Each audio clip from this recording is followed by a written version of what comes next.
Hello there, I'm Ashwarya with you. Welcome to the Midday News on Sabha TV. Let us start with the headlines. On a two-day visit to Karnataka, Prime Minister Modi to present Krishi Karman Awards to farmers. Witness release of third installment of PM Kisan Samman Nidhi scheme. Dedicate 5 DRDO young scientist laboratories to the nation.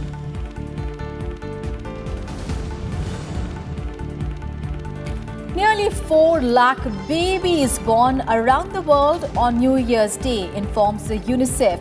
At 67,385, India records highest number of newborns globally. China second in line with over 46,000 births. Rajya Sabha TV crosses 4 million subscribers on YouTube. Adds 1 million subscribers in less than 6 months. Vice President Naidu compliments all professionals, says achievement speaks for the channel's fast-growing appeal as an informative and educative platform.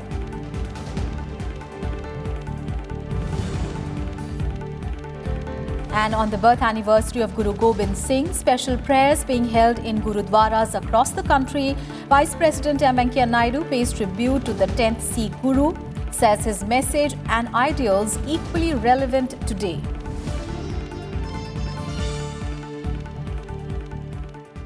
Our top story this afternoon, Prime Minister Narendra Modi will be participating in various programs during his two-day visit to Karnataka, beginning today. The Prime Minister will visit the Siddhaganga Mutt in Tumakuru today. According to the PMO, at another public meeting in Tumakuru, Prime Minister Modi will distribute the Krishi Karman Awards and the commemoration awards to various states. And he will also give away the Agriculture Minister's Krishi Karman Awards to progressive farmers. The event will also witness the release of the third installment of the Pradhan Mantri Kisan Samman Nidhi, which will benefit approximately 6 crore beneficiaries. And PM Modi will also hand over certificates to the beneficiaries under the Pradhan Mantri Kisan Samman Nidhi from various states and union territories. In a big boost to indigenous research capabilities in the defense sector, PM Modi will dedicate the 5 DRDO young scientist laboratories to the nation in Bengaluru today. He will address the scientists following the visit to the exhibits on innovative products that are developed by the DRDO. On Friday, the Prime Minister will inaugurate the 107th National Science Congress in the University of Agricultural Sciences in Bengaluru. He will present various awards constituted by the Indian Science Congress Association. The theme of the Science Conference in this edition is Science and Technology, Rural Development. Prime Minister Narendra Modi's interaction with students and teachers on beating examination stress has been rescheduled for 20th of January. Earlier, the Pariksha Pe Charcha program was to be held on 16th of January, but it has been postponed because of Pongal, Makar Sankranti, Lodi and Onam and other festivals across the country. With Pariksha Pe Charcha 2020, Prime Minister Modi plans to hold interactions with a cross-section of students as well as teachers from India as well as abroad, with the main purpose of beating examination stress. The Election Commission has launched a political parties registration tracking management system to enable the applicants to track the status of their applications. The Commission had amended the guidelines for the registration last month. Now, the new norms have come into force from Wednesday. Now, under it, the applicants that are applying for the party registration from the 1st of this month will be able to track the progress of their application and will also get the status through SMSs as well as emails. An association seeking registration has to submit an application to the Election Commission within a period of 30 days from the date of its formation.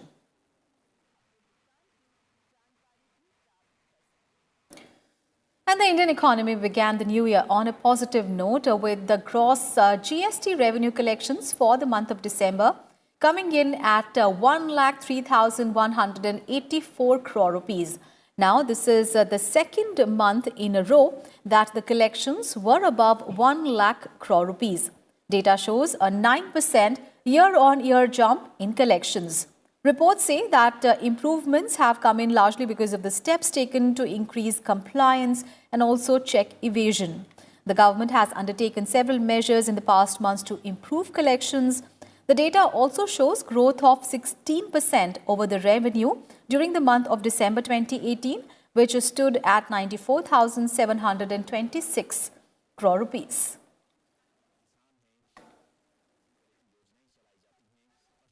And the One Nation, One Ration Card scheme has been implemented in 12 states from 1st of January. The central government scheme allows the beneficiaries to buy subsidized food grains from ration shops in any part of the country. The initiative will gradually be implemented in the rest of the country by June this year. In its initial stage, the scheme has been implemented in Andhra Pradesh, Telangana, Gujarat, Maharashtra, Haryana, Rajasthan, Karnataka, Kerala, Goa, Madhya Pradesh, Tripura and Jharkhand. The beneficiaries of the PDS, that is the public distribution system in these 12 states, can now get their share of ration on their current ration cards in any of these states. And the government has slashed the import duty on refined palmolene from 50% to 45%. And crude palm oil from 40% to 37.5% with immediate effect. A notification in this regard has been issued by the Finance Ministry. The duty cut has been made under the ASEAN Agreement and the India-Malaysia Comprehensive Economic Cooperation Agreement.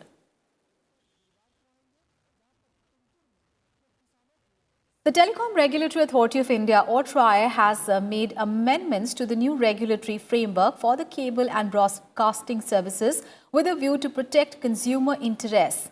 Under it, cable TV subscribers will be able to access more channels at lower subscription price. Significantly, the authority has capped at Rs 160 the amount consumers will have to pay monthly for all free-to-air channels. TRAI said that it has decided that in case of multi-TV homes where more than one TV connections is working in the name of one person, it will charge a maximum of 40% of the declared network capacity fee for the second and additional TV connections. After examining the various provisions, TRAI has also reduced the maximum network capacity fee charge to 130 rupees for 200 channels. In addition, it has also been decided that channels declared mandatory by the Ministry of Information and Broadcasting will not be counted in the number of channels in the network capacity fee. The authority said that only those channels which have an MRP of 12 rupees or less will be permitted to be part of the bouquet offered by the broadcasters.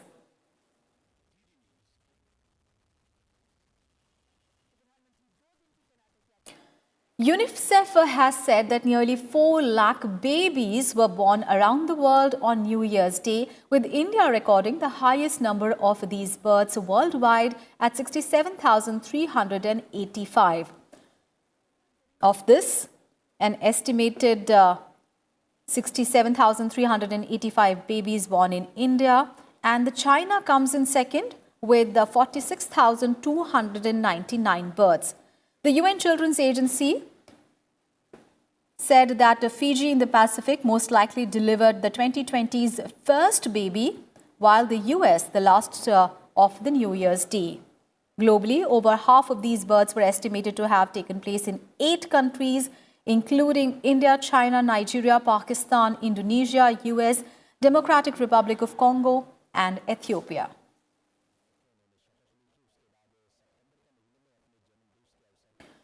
And Kerala Governor Arif Mohammed Khan has come out and said that the Kerala State Assembly's resolution is illegal and unconstitutional. Let's take a listen. They are only making a demand, but you are aware that Indian History Congress was held at Kannur. They have passed resolution, and they have claimed in that resolution that History Congress people have advised the government not to cooperate with the central government, not to provide any information. So this resolution may be a part of the advice which has been given by the History Congress to the government, but this has no legal or constitutional validity. Why? Because citizenship is exclusively a central subject. Meanwhile, the central government on Wednesday also criticized the states that are refusing to implement the Citizenship Amendment Act. Law Minister Ravi Shankar Prasad said that the move taken by the states is against the Constitution. He said that the Constitution has given powers to the Parliament to pass the laws on subjects regarding the citizenship. He also added that the states are obliged to comply with the laws that are made by Parliament. नागरिक संशोधन अधिनियम parliament के द्वारा पारित है और संविधान की धारा 246 में इस बात का प्रावधान है कि संसद यूनियन लिस्ट 7 शेड्यूल लिस्ट 1 के अंतर्गत उन विषयों पर कानून बना सकती है और उसके एंट्री 17 में साफ लिखा हुआ है लिस्ट 1 के 7th शेड्यूल कि नागरिकता संबंधी सारे मामलों पर संसद कानून बना सकती है. Meanwhile, the organization, the Popular Front of India, is under the scanner over its role during the protests, with questions being raised over its connections with the band outfit Simi. Uttar Pradesh police sought a ban on PFI in a letter to the Home Ministry. And Law Minister Ravi Shankar Prasad said that the Union Home Ministry will decide what action is to be taken based on facts.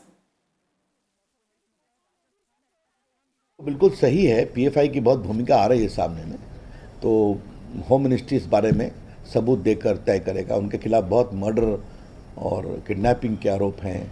वो उनका और सिमी का अंतरंग संबंध है, लेकिन इस बारे में कुछ भी निर्णय होम विभाग के द्वारा किया जाएगा. And the National Examination Agency has extended the last date for the submission of application form for NEET 2020 till 6th of January.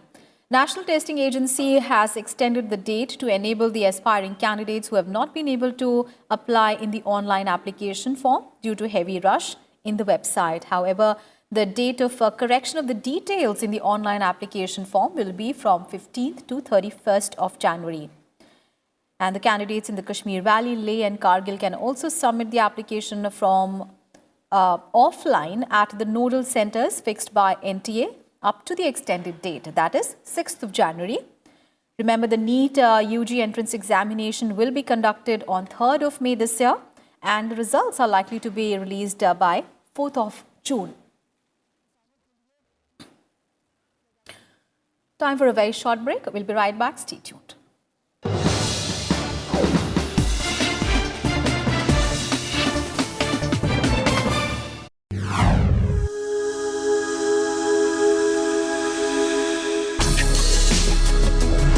Tales that inspire. Stories of social change. A salute to diversity. Promoting public discourse. Events that motivate. Inspiring the innovative spirit. Watch Rajya Sabha television documentaries.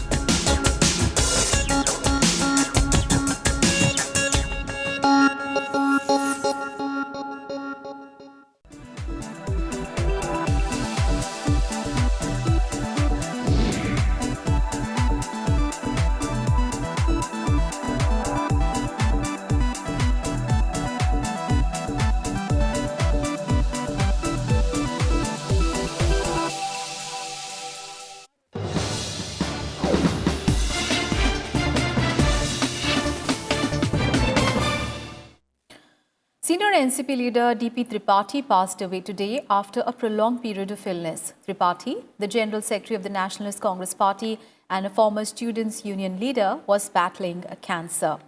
NCP MP Supriya Patel Sule said that she was saddened to hear about his demise and offered her condolences to the family members. A senior leader of the NCP, Tripathi, had begun his political career at an early age and was associated with the Indian National Congress for long. He later left the Congress and he joined the NCP, where he was a trusted confidant of party supremo Sharad Pawar.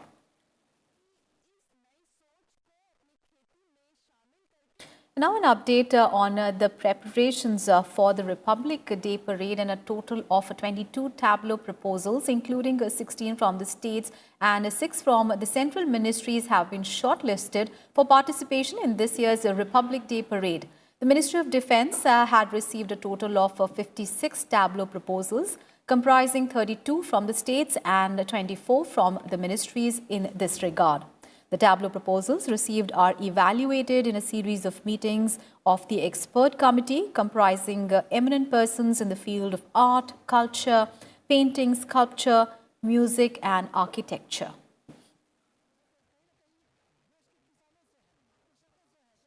Weather update now. Most parts of the north of the country got some respite from the severe cold wave conditions as the regions have witnessed a rise in day temperatures. The Met Department, however, has forecast a cold day to severe cold day conditions in isolated pockets over Jharkhand and Bihar, and cold day conditions in many pockets over western Madhya Pradesh as well as in some pockets over eastern Rajasthan. In the national capital, Delhiites also got some respite from the severe cold weather conditions for the second day today. The minimum temperature in the morning was recorded at 5.8 degrees Celsius. While on Wednesday, the maximum temperature rose to above normal and it settled at 20.5 degrees Celsius, which is 1 notch above normal. The weatherman, however, has predicted light rains in the city. And Ludhiana topped the list of lowest minimum temperatures on Wednesday, where the night temperature fell to 0.3 degrees Celsius. The coldest places were also recorded in Karnal, Hisar, Narnaul, Rohtak and Ambala in Haryana. And minimum temperatures across the Kashmir Valley dropped again, with the Met Department predicting a spell of moderate to heavy snowfall in Jammu and Kashmir and Ladakh from Wednesday onwards. Srinagar city recorded a low of minus 4.4 degrees Celsius on Tuesday night, which is down from the minus 3.2 degrees Celsius, which was the previous night. And now let's talk about environment and climate change.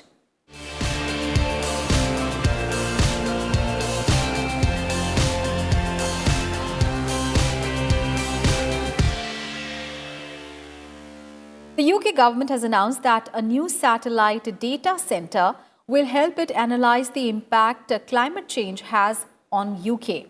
Data from these satellites will help shape policies on reducing carbon emissions and also contribute to reach net zero targets. It includes helping lower the risk of people being affected by flooding. Data from satellites on rising sea levels, greenhouse gases, shrinking glaciers and forests will provide policymakers, government and the industry with the information needed to better their understanding about the impact of climate change and make future plans accordingly.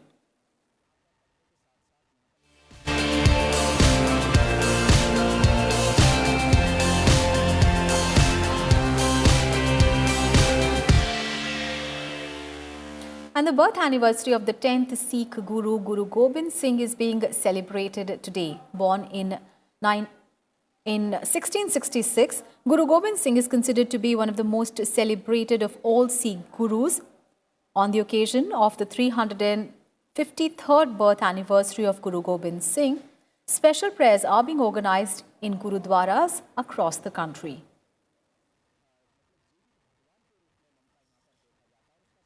And the President, the Vice President and the Prime Minister have greeted fellow countrymen on Guru Gobind Singh's birthday today. In a tweet, President Ramnath Kovind said that Guru Gobind Singh devoted his life to serving the people and upholding the values of truth, justice and compassion. He said that his life and teachings continue to inspire us. Vice President M. Venkaiah Naidu said that throughout his life, Guru Gobind Singh stood up against injustice. His teachings transcend time and will remain relevant for all times. In a tweet, he further said that may Guru Gobind Singh's teachings inspire us to be better human beings and guide the humanity to serve the poor, the needy and the downtrodden. And Prime Minister Narendra Modi also greeted people on the occasion. In a Twitter message, the Prime Minister said that we bow to the Venerable Guru Gobind Singh on his Prakash Parv. The Prime Minister also posted a video.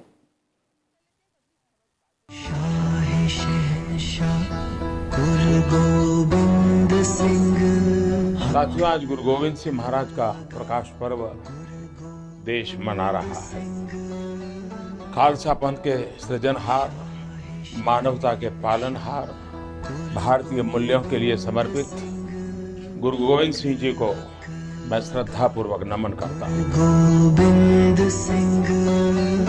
Shri गुरु गोविंद सिंह जी के व्यक्तित्व में अनेक विधाओं का संगम था। वो गुरु तो थे ही, भक्त भी श्रेष्ठ थे। वो जितने अच्छे योद्धा थे, उतने ही बेहतरीन कवि और साहित्यकार भी थे। अन्याय के विरुद्ध उनका जितना कड़ा रुख था, उतना ही शांति के लिए भी आग्रह था।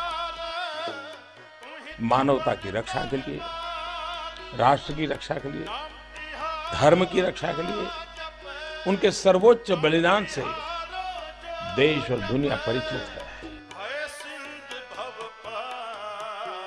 वीरता के साथ उनकी जो धीरता थी, धैर्य था, वो अद्भुत था। वे संघर्ष करते थे, लेकिन त्याग की पराकाष्ठा अभूतपूर्व थी। वे समाज में बुराइयों के खिलाफ लड़ते थे।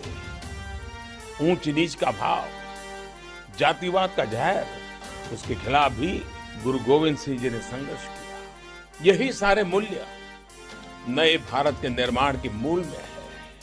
मुझे विश्वास है कि हम सभी गुरु जी के बताए मार्ग से नए भारत के अपने संकल्प को और मजबूत करेंगे। And Rajya Sabha TV has added another feather to its cap. In the year 2020, Rajya Sabha's YouTube channel has crossed 4 million subscribers mark. Now, 1 million people have subscribed to our channel in less than 6 months, and about 6,000 people joined our YouTube channel daily. Moreover, RSTV's YouTube channel has nearly 1 million video views every day. And in 2019, RSTV has clocked nearly 400 million video views. And Vice President M. Venkaiah Naidu has congratulated all the professionals for the feat. He tweeted, "Delighted to note that RSTV crossed 4 million mark on YouTube from 4.5 lakh YouTube subscriber base in August 2017. RSTV increased its footprints by a remarkable 888% in the last 29 months. It speaks for the channel's fast-growing appeal as an informative and educative platform." He said it also indicates viewers' hunger for right content and somber presentation. "I compliment all concerned for this achievement," unquote. And with that, we wrap up this edition of Midday News. Thanks for watching.